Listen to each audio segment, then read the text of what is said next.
Hey everybody, this is Adam from Encounter Wargaming, and today we're going to teach you how to paint these stone wall terrain features that Jay made. And so yeah, let's have some fun and check it out.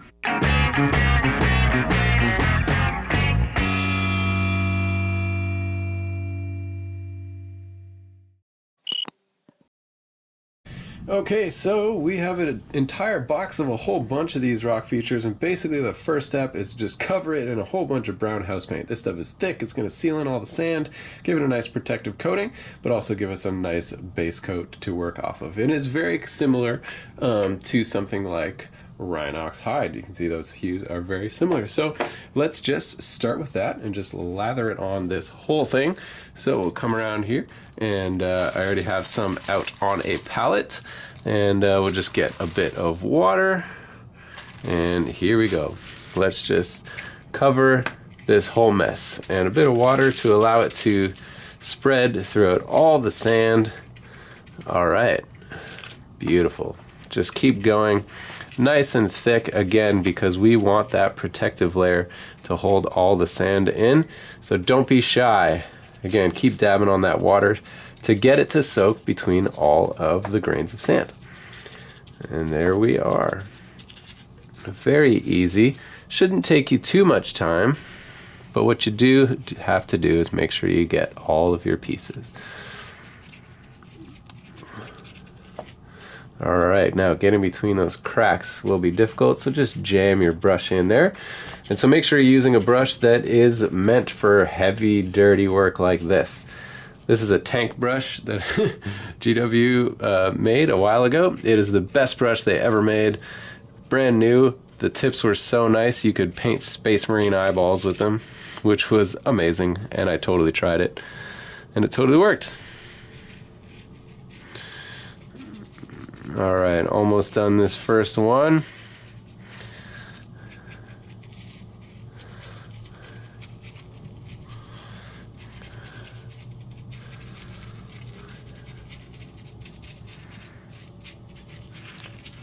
Wham bam, thank you ma'am. Guys, I'm so excited to have all this throw terrain done.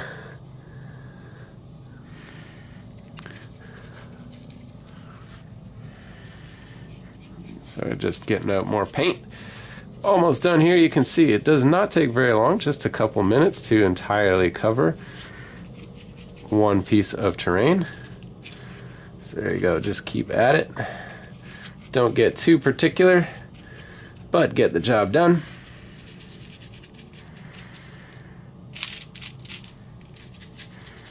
Got these wood pieces. Perfect.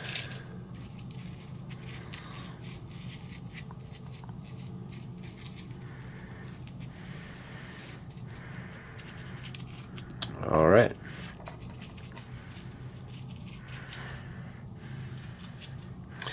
Almost there. One last little corner.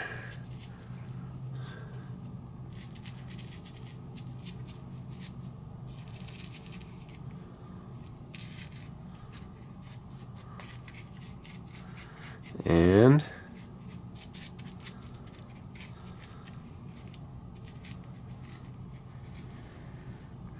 there it is, all covered up. So now you just need to do the rest. For us, we have about 9 or 10 more. So there you go. We'll get them all done, and then we'll get right back to you.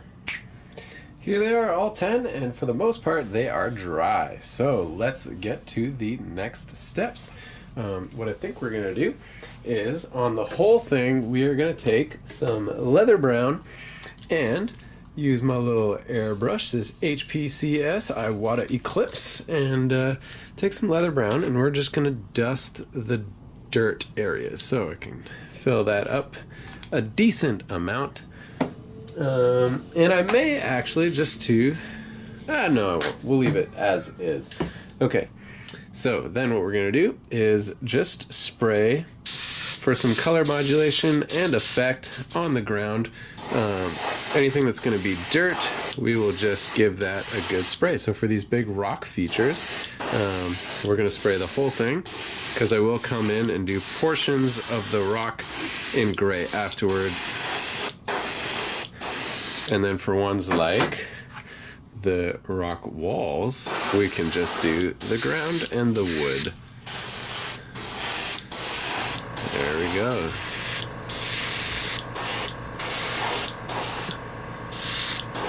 And just in random patterns around to give some good color modulation there on the ground. So there you go. That's it. Now go ahead and do it on all of them. There it is, done on all of them. Color modulation done. And so what we're going to do is we're going to take a nice dark gray. I have an abundance of Skaven Blight Dinge, so let's use that and put it in our airbrush and start to airbrush all of these rock pieces right here. So there we go. Take a nice fresh pot of that. Get out my big fat brush. Give it a good shake, actually.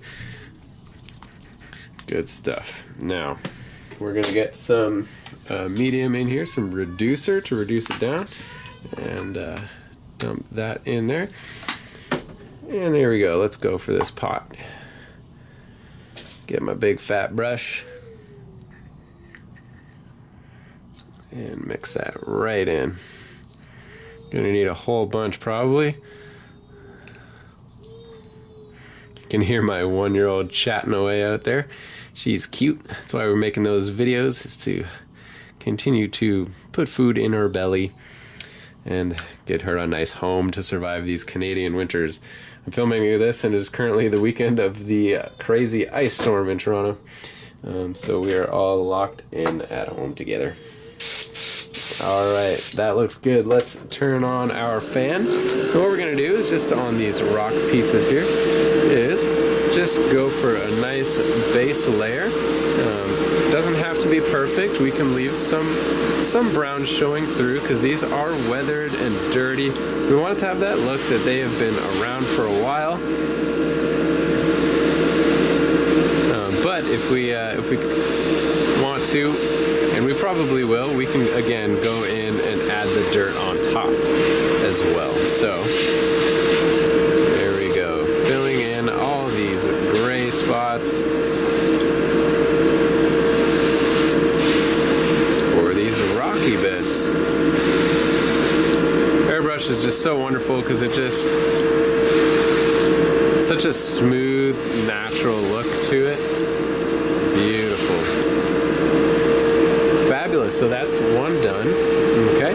And now I'll show you what I'm kind of thinking of for these bits. So I'm thinking I might leave the top bits all dirty, and so just come in and get all of these side bits here. Now this one doesn't have any top bits, so we'll just do the whole thing engraved like that. Now we do want them all to be uniform and kind of run together. So just kind of judge based on your own best judgment what should be gray and showing rock and what shouldn't be.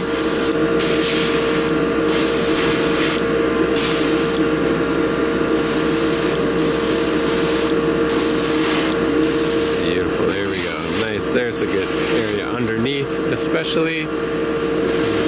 Dirt wouldn't necessarily land on something like that, but all the top bits that the dirt would land on. And there we go. So that's kind of the idea for those ones. So go ahead and do that on all of the pieces, and they'll look like. And the first layer is all done. So now what we're going to do is just take a lighter gray, a barley gray from Vallejo Model Air, and let's dump this in my airbrush and do a little bit of highlighting. So we don't need too much, but we do want these rocks to pop a little bit, and we want them to have a little bit of, little multiple dimensions going on here. So just grab some and grab the edges. Alright, see, so we're kind of getting that effect there. So just on all the edges, leaving the cracks dark. Like when I say cracks, I mean the areas between, close together between the rocks. And just getting those flat panels and those sharp edges.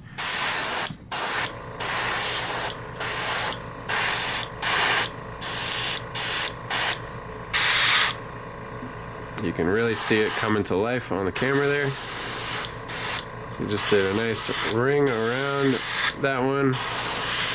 Same thing on this one.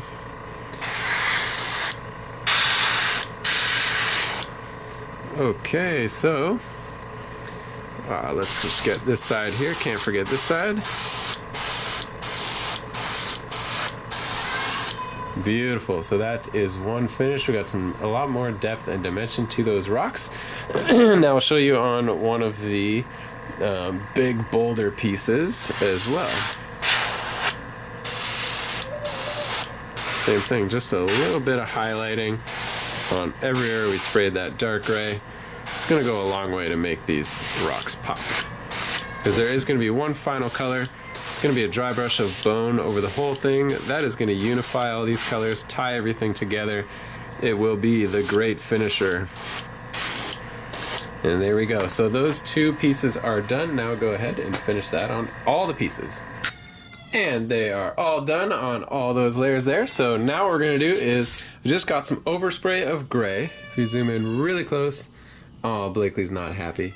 On some of the dirt areas. So what I'm going to do is I'm just going to cover up that gray that's on the sand with a nice dark brown. So I just chose GW dried bark, and I'm going to go in there and just re-add those shadows and cover up some of that overspray gray. Because the nice thing is the rock can have a little bit of dirt on it, but because dirt would rub off on stone. But the issue is stone would never really rub off on dirt unless you had like a really sandy kind of stone. It was really brittle and stuff. So it's easier just to go back and cover up the dirt, and probably more realistic as well.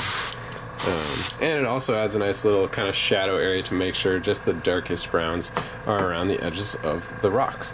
So there you go. Go ahead and do that on all of them. And so there it is, all done. So now that it's all cleaned up, we are ready for our next layer. So these are ready for the final color. And what we're going to do is, I have a huge pot of a nice cream beige bone color that I mixed up at the hardware store, because you know what, going through $5 or $10 of USHOP debone on terrain is not appealing. So why not just go where it's cheaper? So there you go. So what I'm going to do is I'll just get out my napkin here, and we'll just crack this guy open, give it a good shake.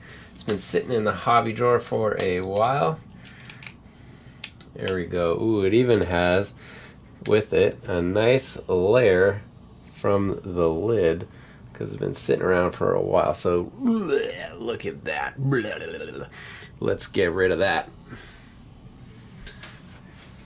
Okay, beauties. So now my hands are covered in bone. Let's fix that. Okay, we're back. So here we are.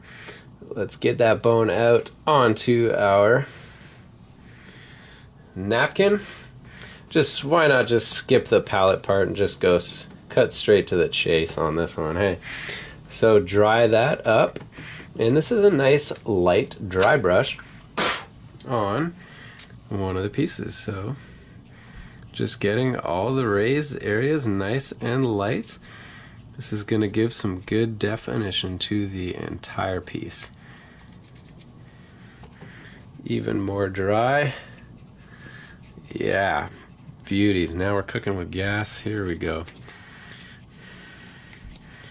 Go over circular patterns, go over lightly multiple times to prevent any sort of streaking patterns from coming into play here, because that can happen. You don't want to see brush strokes on this. It wants to be nice and natural looking. You want this to look, you know, fantasy realistic, so semi-realistic. There we go, beautiful. So that is tying the whole terrain piece back together, giving a nice unified look for the whole thing. Get it on this wood pile here.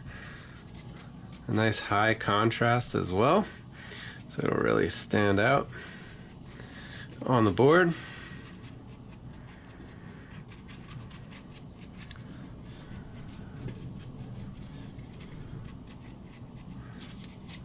Beautiful.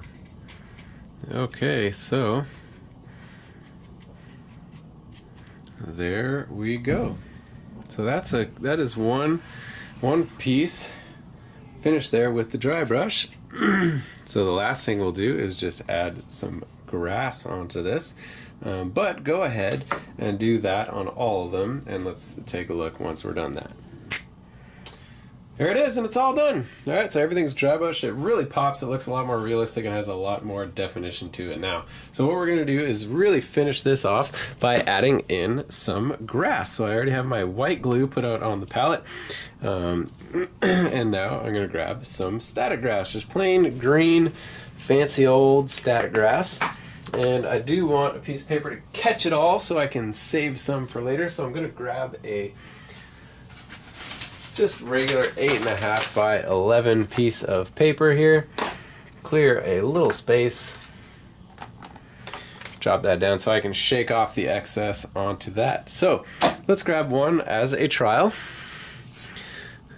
And here we go. Just going to evenly scatter some dabs of white glue around in nice random kind of organic looking patterns all over these things. Now on the dirt patches on top of the rocks, as well as a major focus on the bottom parts. Okay, great. So that is covered in glue. So now let's get it covered in grass. Got my grass here, and we'll just pull out pinches of it. So you can see, just pull out a pinch and drop it onto all the glue bits. There it is. And grab some more pinches. Drop it on there, keeping it over the paper so that I can save all the extra that falls off. So there we go. Okay, so there it is. It's all covered, and now I'm just going to get off all the excess onto this piece of paper right here.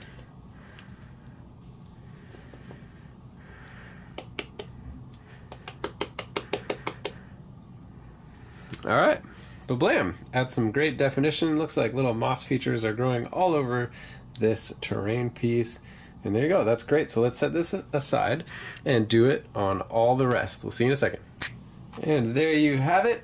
They are all done, all grassed, and that is the end of our throw terrain. So there you go. Some nice rock walls, some rocky outcroppings, all painted up, the dirt, the stone, and done with some grass. So that makes easily a table's worth of simple fantasy throw terrain.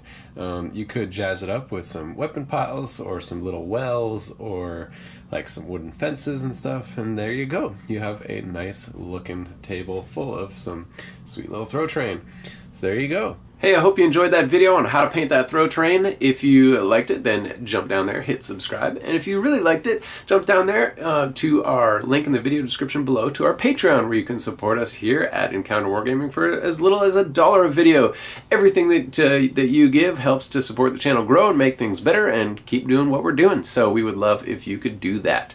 So guys, that's everything for today. We will see you at our next encounter.